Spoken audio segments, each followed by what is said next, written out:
Casimiro, kailangan ko magpabagsak. Tapales at Inoue, nagsanib puwersa. Ito at pag-usapan natin, pero bago ang lahat, pakisubscribe po ng channel ko. Huwag nyo na rin kalimutan i-click ang notification bell para lagi kayong una sa balita.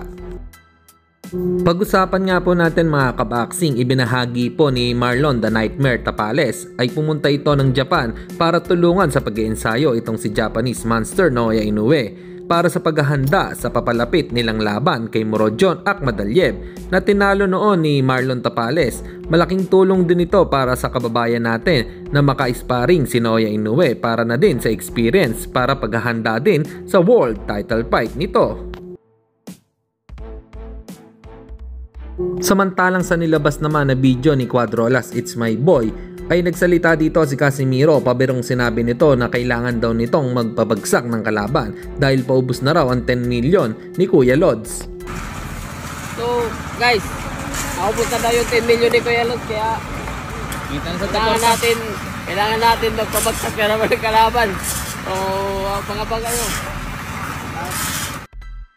At sa kabilang balita naman tayo mga kaboxing, ilang araw na lang ay magpapahinto na naman si boxing legend Manny Pacquiao ng mundo dahil magpapakita na naman ito ng isang magandang entertainment sa mga manonood.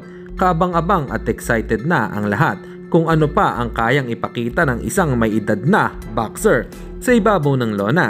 Kapag tinalo niya si Mario Barrios ng isang impresibo, panigurado GOAT na talaga ang tingin sa kanya ng karamihan. Para sa inyo mga kaboxing, ano po ang masasabi niyo dito? Comment lang kayo sa ibaba. Hanggang dito na lang muna ang ating balita.